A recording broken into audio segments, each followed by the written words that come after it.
Om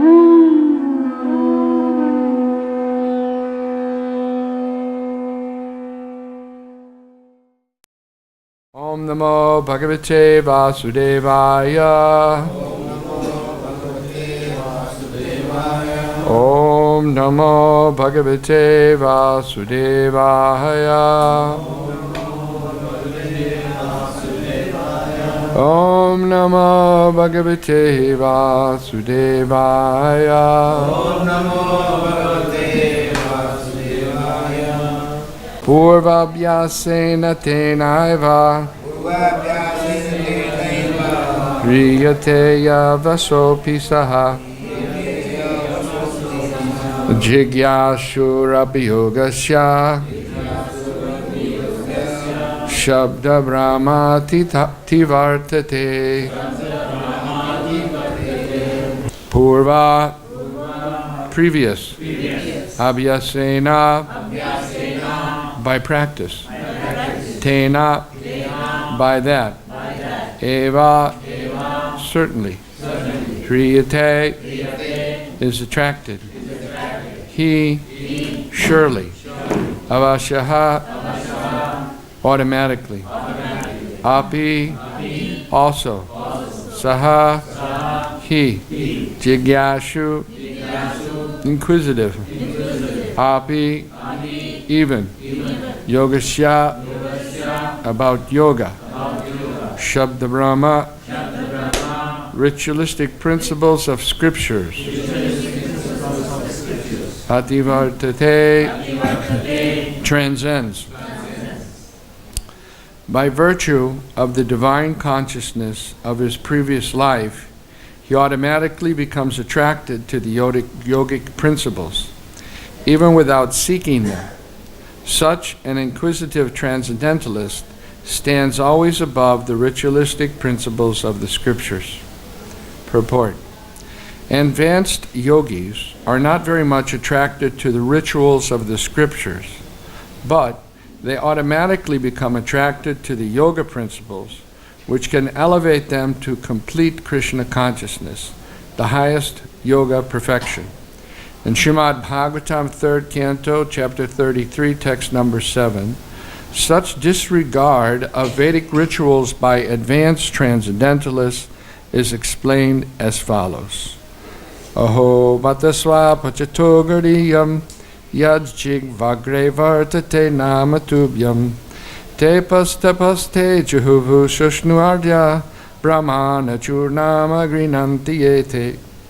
O my Lord, persons who chant the holy names of your Lordship are far advanced in spiritual life, even if born in families of dog-eaters.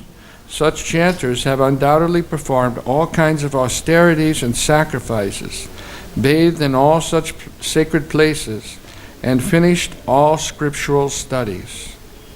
The famous example of this was presented by Lord Chaitanya, who accepted Thakur Haridas as one of his most important disciples. Although Thakur Haridas happened to take birth in a Muslim family, he was elevated to the post of Nama Acharya by Lord Chaitanya due to his rigidly attended principle of chanting 300,000 holy names of the Lord daily. Hare Krishna, Krishna Krishna, Hare Hare, Hare Rama, Rama Rama.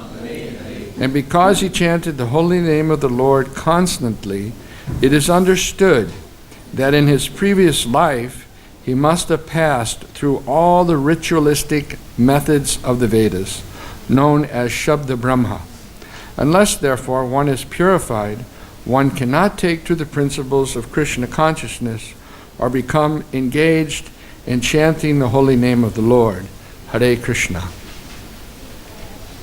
Om Ajnana Timirandasya Jnananjana Shalakaya Chakshurunmilitam Jena Tasmai Shri Gurave Namaha Mukam Karoti Vachalam Panghum Langayate Garim Yad Kripa Taraham Bande Shri Gurundinataranam Paramanandamadavam Shri Chaitanya Ishvaram. So, In this chapter, Lord Krishna has been explaining to Arjuna about the method of yoga. And Arjuna, after hearing these explanations, and yoga means basically control of the mind. So Arjuna, he says, this practice of yoga, controlling the mind, seems very difficult to me. As difficult as to control the wind. So we can just imagine how difficult it is to control the wind, right? When the wind blows, it can blow very strongly, right? Like when there's I think they call it tufan, right? In India, tufan, right? And in the West they call it what? Cyclone or hurricane, right? So at that time, people evacuate the area where the hurricane is coming because the wind is so strong. It becomes very dangerous. So who can control that? And in the same way, Arjuna is understanding that to control the mind is very, very difficult, right?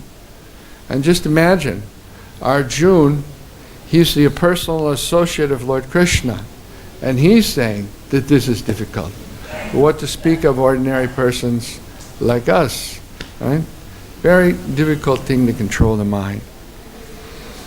But Krishna says, yes, undoubtedly it's difficult to control the mind, but it's possible by constant practice and detachment. And then Arjuna further inquires, well, what happens to the transcendentalist? What if he doesn't, make it to the successful platform of the perfection in yoga? Then what happens? He has his doubts, right? And Krishna explains these verses that were, along with this verse, right? Krishna says that, this is on text 40. 35. Go way back then. 35.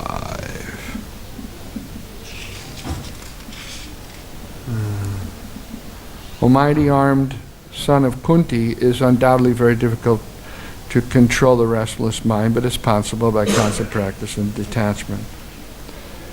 But here's what I'm referring to. Arjuna says, O Krishna, what is the destination of the unsuccessful transcendentalist who in the beginning takes to the process of self-realization with faith, but who later desists due to worldly mindedness and thus does not attain perfection in mysticism?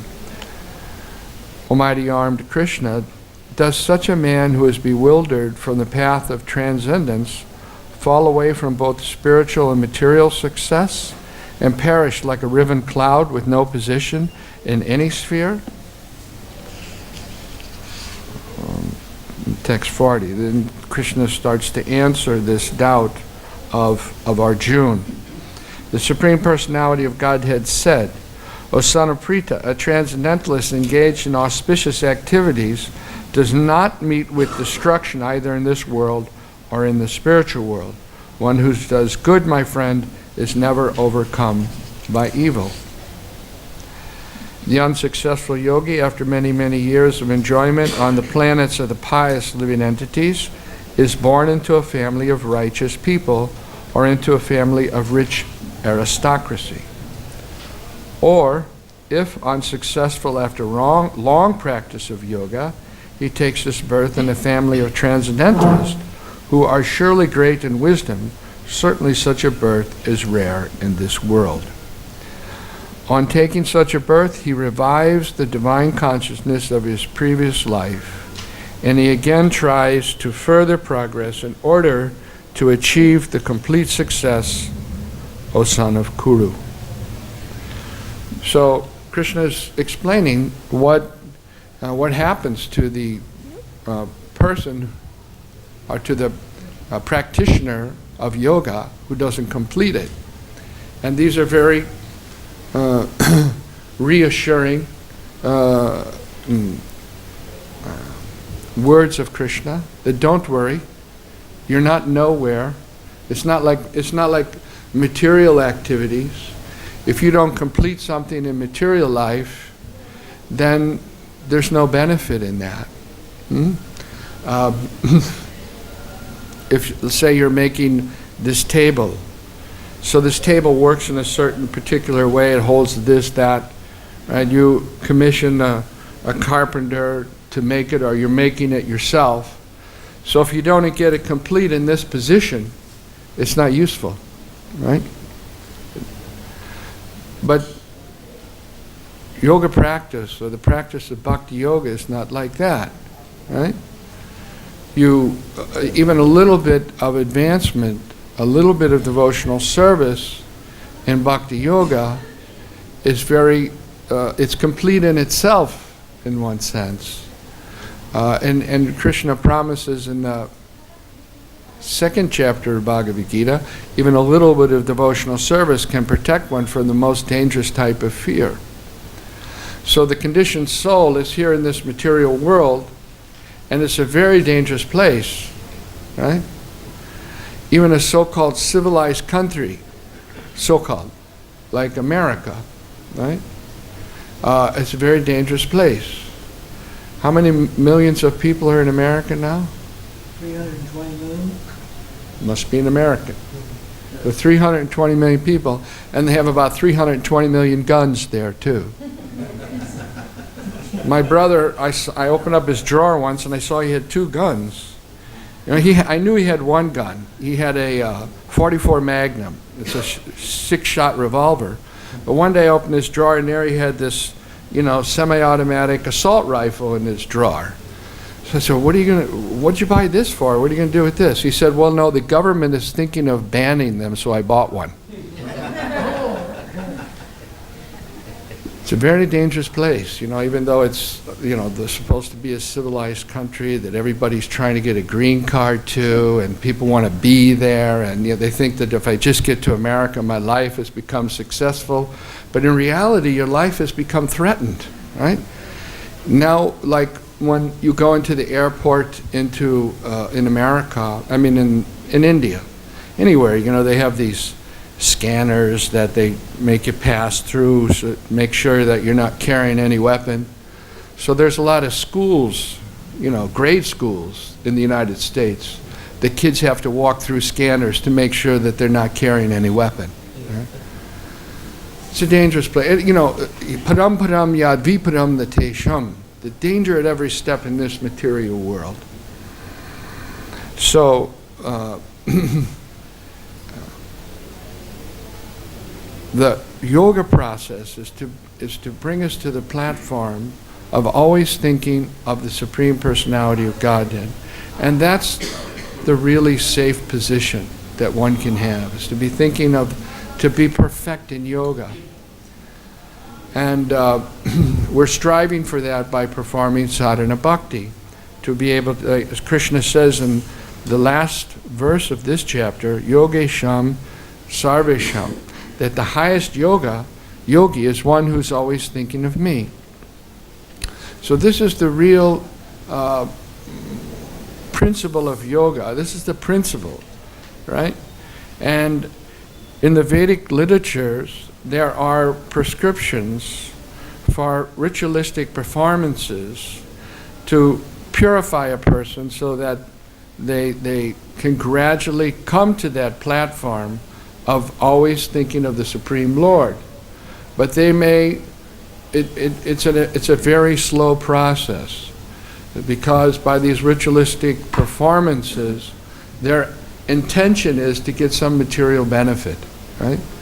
To get material benefit, or to get elevation to the heavenly planets, right? And the idea is that such persons who have these desires will gradually come to the platform of the perfection of yoga, which is to always think of Krishna. So here we see that Krishna is saying that if a person has performed yoga for a long time, specifically bhakti yoga, that in their next life they will take birth amongst pious living entities, which means the heavenly planets. Or they may take birth in a rich family. And the idea behind that is that Krishna puts the person who has performed yoga, performed bhakti-yoga, in a rich family so they don't have to struggle for the necessities of life, right? So that they can spend time focused on Krishna consciousness. That's the idea. But more often than not, what we find is that when a person takes birth in a well-to-do family, in a rich family, they get absorbed in sense gratification. So instead of taking advantage of that opportunity for being progressive in spiritual life, being able to spend time to execute Krishna consciousness, they become carried away by sense gratification. So there's always some kind of pitfall in this material world that one has to be very careful about. And then the other mention is that one take birth in the family of elevated transcendentalists, right? So Krishna puts the unsuccessful yogi in the family of transcendentalists so that even from the very beginning of life, they can be associated with spiritual topics, spiritual practices, etc. And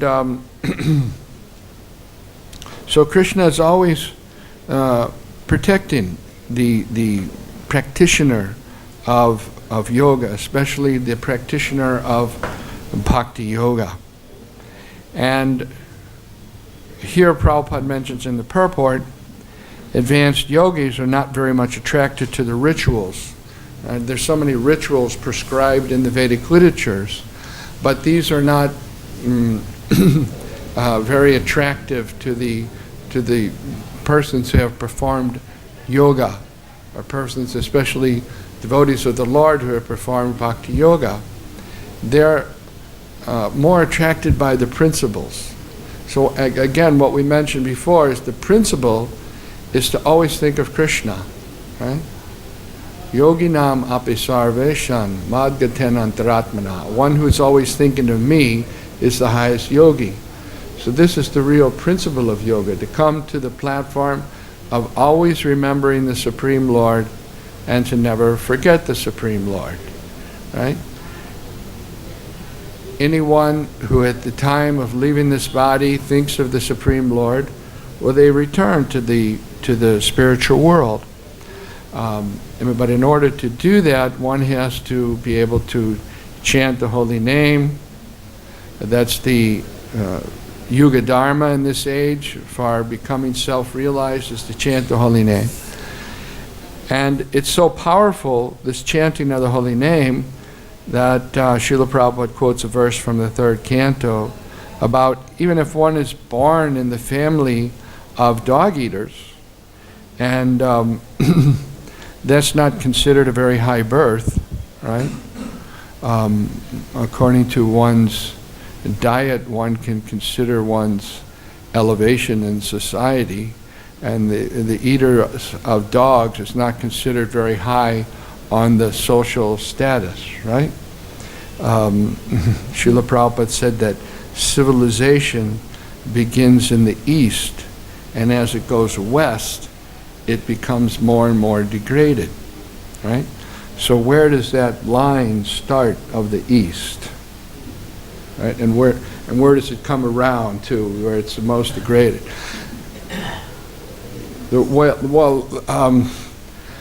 I would suppose if you look at it, right, the line is the way I see it, starts like in Bengal, right? The Gaudiya Vaishnava Sampradaya, okay? And you see there that their traditions are very elevated, right? Look at the family of Srila Prabhupada in 1896. They were a pure Vaishnava family. And Srila Prabhupada said that although his father had a cloth shop, his real business was worshiping Krishna. And he would see his father early in the morning get up and doing puja early in the morning, right? And Srila Prabhupada said that even as a small child, he requested his father to get him some deities, and he would imitate his father's worship. And he said that even from my childhood, whatever I was eating, I was first offering to Krishna. So this is an example of, being in a family that has Vaishnava, spiritual cultural traditions. Okay, and and then you go westward, right?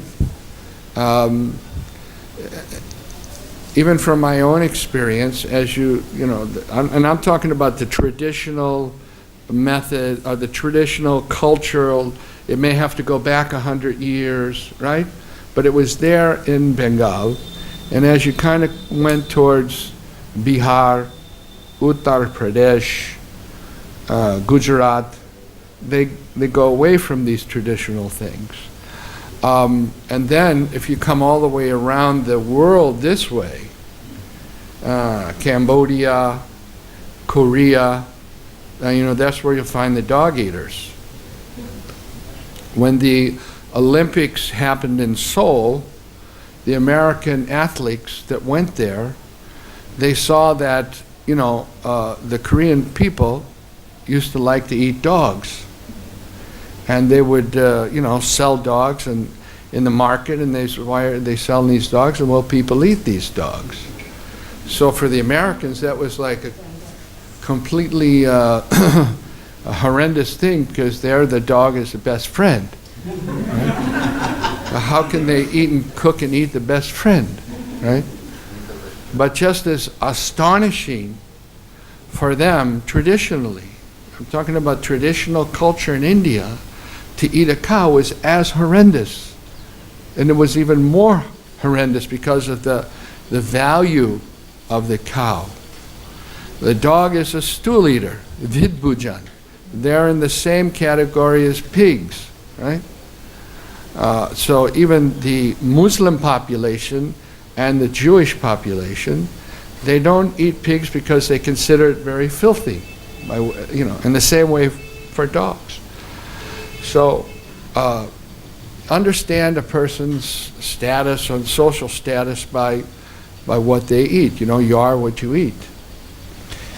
Anyway, the point being that if one has these kind of traditional upbringing right from the very beginning of birth, it's very conducive to spiritual life.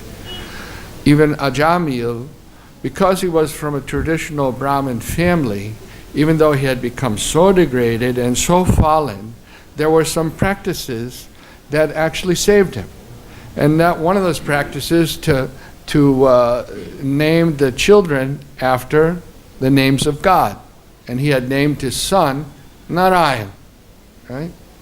So at the time of death, when the Yamadutas had come to take him away, in fearfulness and anxiety, he called out the name of his son, Narayan. But because he called out the name in complete helplessness, right? The Vishnu Dutas came and they said, wait a minute, you can't take him. He said, why not? This guy's extremely sinful. But no, he's chanted the name of Narayan. So the Yamadutas became very bewildered and went back to Yamaraj and said, we've been following you and performing our duties, and now these persons came along and they obstructed us. Is there somebody higher than you? So Yamaraj had to fill him in on the big secret, and that is that yes, there is Krishna and Narayan, and there's these people that chant his names, they're not under our purview, right? So anyway, that's a nice story from the Bhagavatam that illustrates the potency and the power of the holy name of the Lord. The example Srila Prabhupada gives here is of Haridas Thakur, and Haridas Thakur was chanting the holy name of the Lord 300,000 times a day. And Chaitanya Mahaprabhu, even before Chaitanya Mahaprabhu appeared, Haridas Thakur was glorified by Advaita Acharya. Advaita Acharya was performing the Shraddha ceremony for his father, and there were many Brahmins there that had come. Advaita Parivar, Advaita Acharya was from a very elevated Brahmin family. But in that ceremony, Shraddha ceremony, he offered the first prasad to Haridas Thakur, which is meant for the most elevated Brahmins. But here he is offering it to Haridas Thakur, who was born in a Muslim family, right? So he's showing that above the rituals, above the rituals that are described in Scripture, there's a principle. The principle is higher than the rituals, and that's what advanced transcendentalists are attracted by, the principle. And many times we get diverted from the principle by other things. People don't like to follow principles very much. They're more attracted by other things like rituals, without understanding what's the purpose for performing these things, right? The purpose for performing any activity is meant to help us remember Krishna, and especially to remember Krishna at the time of death, right? And so this Sri Chaitanya Mahaprabhu was promoting this principle by, of course, Haridas Thakur is completely under the control of the Supreme Lord and completely dedicated to Sri Chaitanya Mahaprabhu. And so he was living in Jagannath Puri, and because of his birth, he was not going into the Jagannath Puri temple. Just as today, they don't allow quote-unquote foreigners into, those who are non-Hindus, into the Jagannath Puri temple. So Haridas Thakur, as well as Rupa and Sanatana Goswami, were following that principle. They wouldn't go into the Jagannath temple. They didn't even attempt it. But yet, every day, Sri Chaitanya Mahaprabhu, after having darshan of Lord Jagannath, he would go to the place where Haridas Thakur was always chanting his rounds, and that place is known as Siddhapakul. Mahaprabhu, the Supreme Lord himself, non-different from Jagannath, would come and meet Haridas Thakur and bring him Mahaprasadam from Lord Jagannath. And so we can understand that rituals, following rituals without understanding their purpose, can actually be a deviation from the principle of yoga, or the principle of bhakti-yoga, which is to always think of Krishna and never to forget Krishna. And this, in the Nectar of Devotion, Rupa Goswami shows as the real the basis of bhakti-yoga, is to always remember Krishna and never forget Krishna.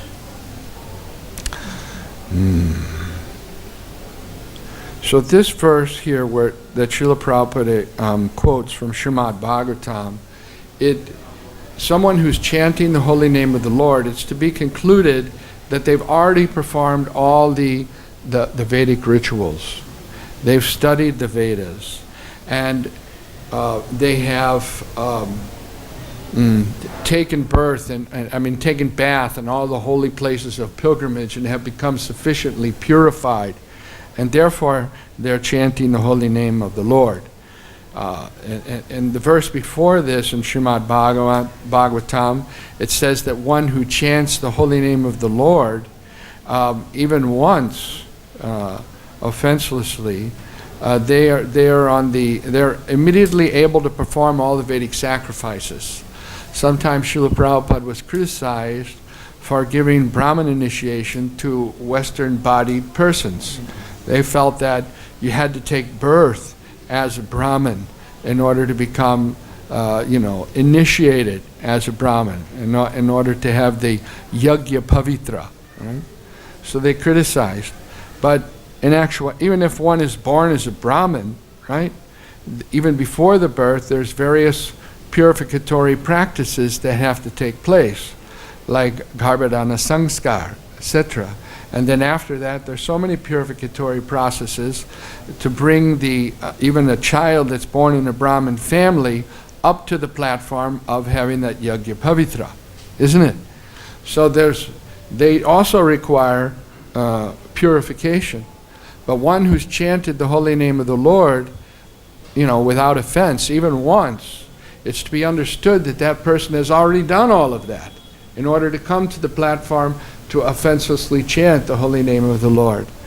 And this is not understood properly by the general populace. It's not understood by the smarta Brahmins or those who are overly attached to the ritualistic ceremonies of the Vedas without understanding the principle. And Srila Prabhupada was scrupulously giving us the principles of devotional service to follow. And that was his focus. So we have to be careful not to be carried away by any ritualistic performances. And certainly we don't want to develop new ritualistic performances that weren't given to us by Srila Prabhupada. But sometimes we have a tendency to do that also. And because we just become confused, we should follow what Srila Prabhupada has given us very carefully and not add or subtract anything to it. And in that way, we can come to the platform of understanding what's the most important thing in devotional service. And that most important thing, again, is to always think of Krishna and never to forget Krishna. If we practice this in our life, then we can be assured from these verses of Lord Krishna that in our next life, we'll get an opportunity to again engage in devotional service. Srila Bhakti-yoga Thakur said that even if I had the life of a Brahma, and Brahma lives for a very long time, a long time, I mean a very long time, right? He said, but if I wasn't to take birth in the family of a devotee, I wouldn't want that. I wouldn't want that birth. Not interested, right? But even if I take birth as an insect, if that birth is in the house of devotees, then that's okay with me, right? So how important it is, we can understand how important it is to get that shelter from taking the birth in the family of devotees. If that's what's required for us to in our next life, we would be fortunate to have that kind of a birth, to take birth in the family of devotees, just like the children that are taking birth now in our Krishna consciousness movement. They're getting that opportunity. Mothers and fathers are chanting the holy name of Krishna, and they're worshiping Krishna. They're offering the food in their house to Lord Krishna, right? They're not eating sin, like it says in the Bhagavad-Gita, food that's cooked for sense gratification. One's verily only eating papa, sin. So they're very fortunate, right? And of course, Srila Prabhupada has recommended that we try to finish up our business in this lifetime and go back home, back to Godhead, right? But even if we miss the mark, don't worry. We'll get another opportunity to devotional service. This idea of going to the heavenly planets is a very risky thing, if you think about it. Srila Bhakti-yoga Thakur explains in the Harinam Chintamani that one who chants the holy name offenselessly, they would go to the Brahman. No, so the offensive chanters would go to the heavenly planets. And Srila Prabhupada did mention many of my disciples will go to the heavenly planets. And that's because of having, desires for material enjoyment, but at the same time chanting the holy name. So, boom, you're in the heavenly planets. If you go to the heavenly planets, you have to live there a long time, right? One day of the demigods is 6 months here on this, according to our calculation of time. So that, you can imagine 100 years of that is a long, long time.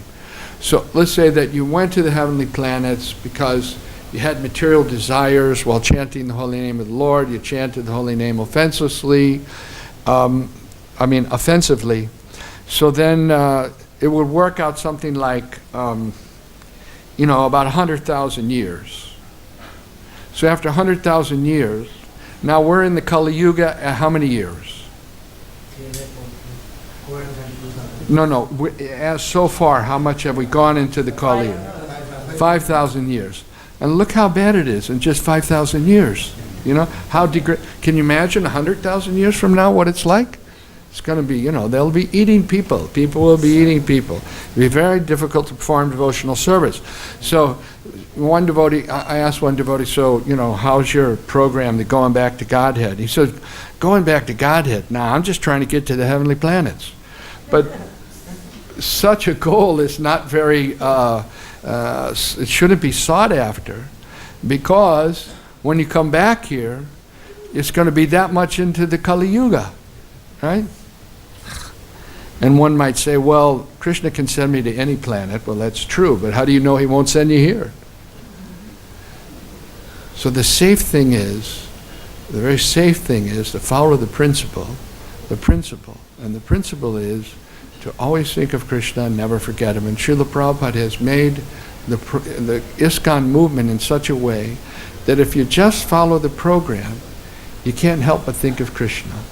Rising early in the morning, going to Mangalarti, worshipping Tulsi Devi, chanting the holy name of the Lord, hearing the Srimad Bhagavatam, you can't help but think of Krishna.